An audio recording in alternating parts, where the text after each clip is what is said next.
guys, I'm Savannah. I'm a singer-songwriter from Brighton. This song, when I was young, I wrote about when you're a kid and you dream about being a princess or a knight in armour or an astronaut, and you have so many dreams and ideas about what you want to be when you're older, and you're so creative when you're a kid, and then you grow up and you get a job and you go to school and you have to make money and you have to learn to live, and it's very, very boring. If you grew up and you still had that idealization and those dreams, what life would be like if it would be more exciting rather than what it is now. So it's called When I Was Young, and I really hope you enjoy it.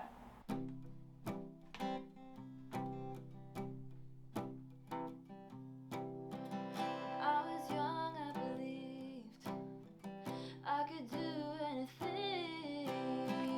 Oh, I could climb mountains, I'd rule the seven seas. Oh, I'd be a princess with a castle and a crown. Oh, I could ride dragons that breathe fire from their mouths. I was had it all, dreams bigger than I was told. I admit I lost it all. I don't wanna lose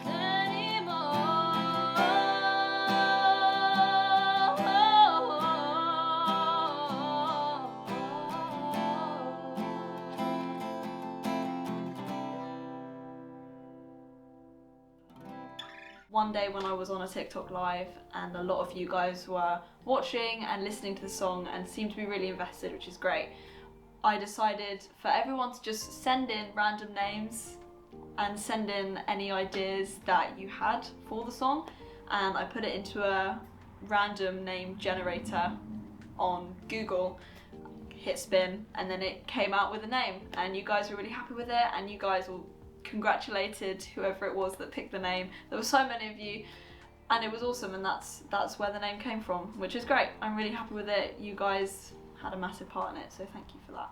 On the weekends I do a lot of cover gigs, I do a lot of solo stuff, but I'm also very, very fortunate to work with a couple of bands that I'm in, and I'm also very, very fortunate to get to work with some amazing musicians who I'm very grateful that I can call my close friends now.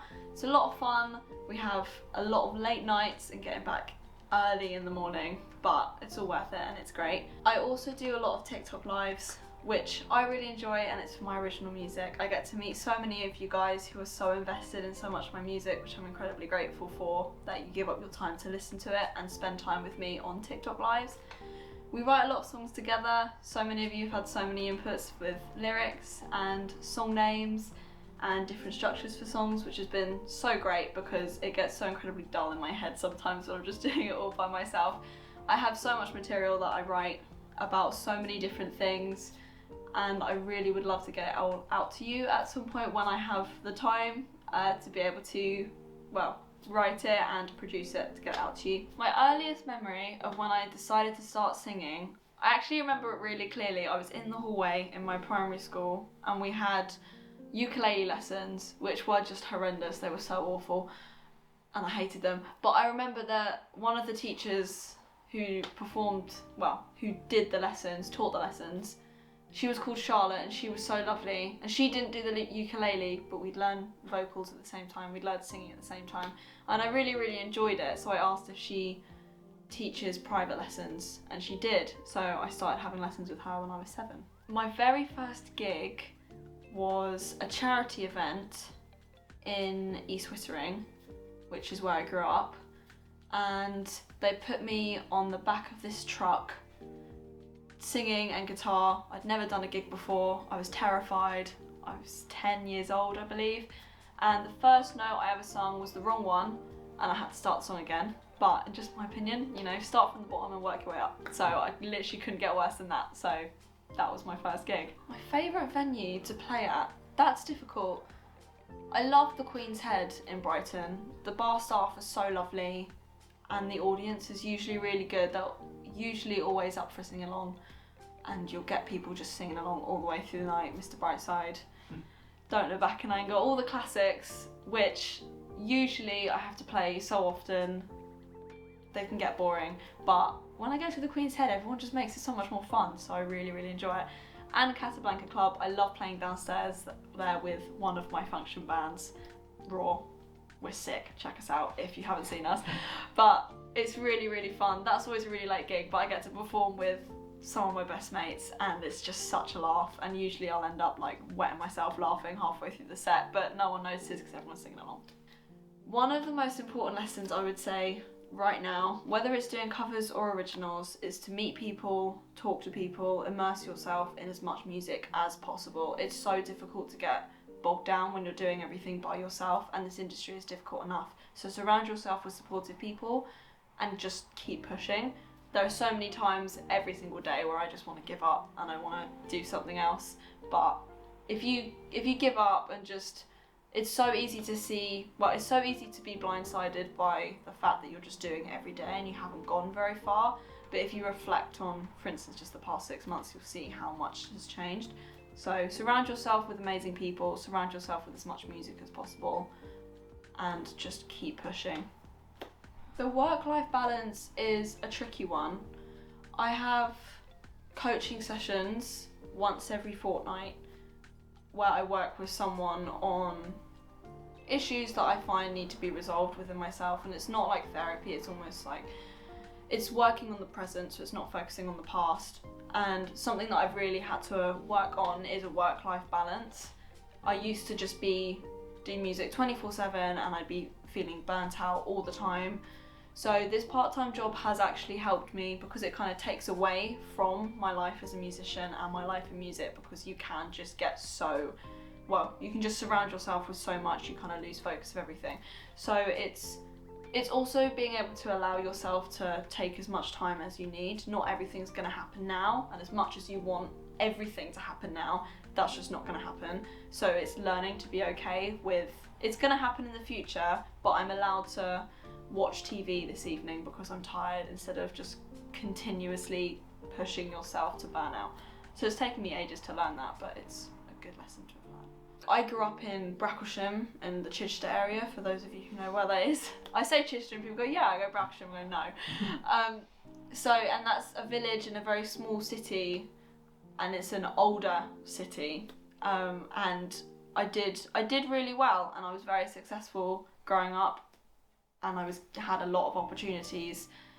But I moved to Brighton and my career accelerated like 100 times more, because I was, again, surrounding myself with people who were the same age as me, and they were much more experienced, and I've learned so much more from them than I ever would have done in Chichester. And also the music scene in Brighton is just, it's not, you can't compare it to Chichester at all. So there's just no comparison there, just like different worlds. I blame my dad.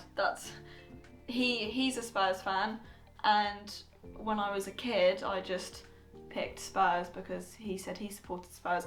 I now realise, now I'm older, that was a massive mistake, and I shouldn't have done that, because they haven't got any trophies, and it's painful watching every single game they play. I remember that I've seen them play once. I played at Fulham, so Craven Cottage. I did a gig there, and when the teams actually play, you're allowed to go in and watch the games for free, which is really cool. And the first time I ever played there, Spurs were playing. I was like, yeah, I'm gonna watch my team win against Fulham. Oh, I was wrong.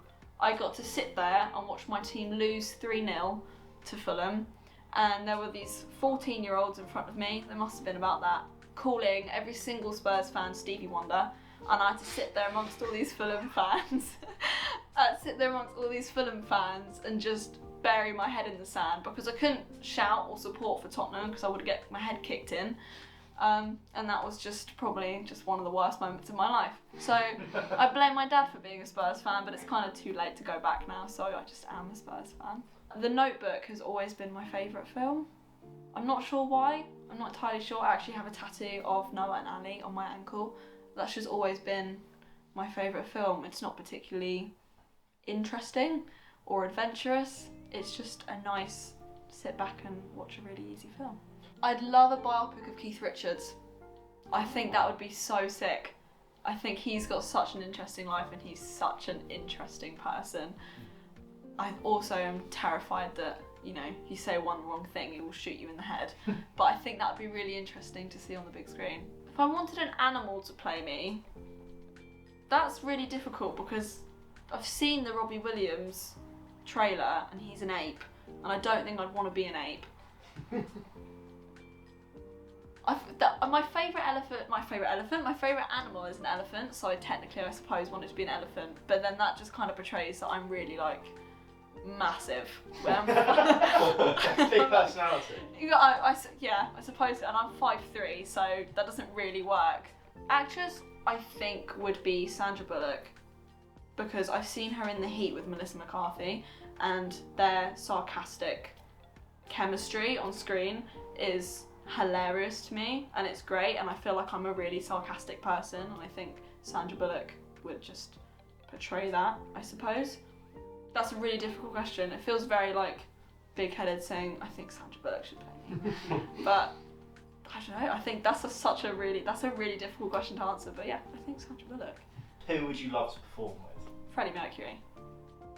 Yeah. All day, every day. I know he's dead, but if he could come back to life for one performance with me, that I'd be very grateful. Yeah, Freddie Mercury all day, every day. I think he's the best performer of all time.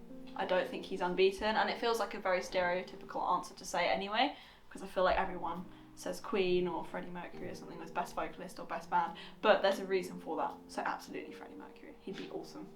The 1975, who I saw last year, Nice. they were awesome. I saw them in Milan, Italy. Oh. They were so good. They were so cool. Are they still at their very best tour? Yes. Oh. Yeah. Yeah. Yeah, they were amazing. They were like, I just wanted to scream and just never leave. They're my favourite band, so that was really, really cool to be able to see them and get a little holiday as well at the same time. Teenage Dirtbag. I love covering that song. I always put it second to last of my entire night. Number one, because it's a banging song, so everyone's like, yeah, this is awesome, and everyone does the little high bit in the bridge. And I just think it's such a fun song to sing. The chords are fun. It's got enough high notes for me to, mess around with, because I'm just a high note fiend. I just always gravitate towards singing really high notes, which is really dumb, and it's just a really fun song. There's no particular heavy-hearted meaning behind it. You just sing it. It's great. I think in terms of musicians, my biggest influences would be people such as Bob Dylan, again, the Rolling Stones. I grew up listening to all of that music because of my dad, which is the whole reason I think I'm really in music, because my dad loves music so much. And then I got older and I started to listen to different kinds of music. I know I went through an Anne-Marie phase and an Ed Sheeran phase, and now I'm a massive fan of Limp Bizkit. So influences from artists they're continuously changing, and I'm continuously trying to just take things from other people and throw them into my own music. Youngblood's a massive one because of the kind of songs he writes about.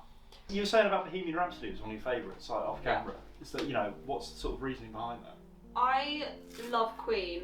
I think Rocket Man with Elton John was really good as well, but I'm a definite Queen fan, and I thought it was so interesting the way they portrayed the whole story, and I wasn't aware of how much went on, and obviously it is dramatised because it's a movie, but I think it's still really, really interesting to watch.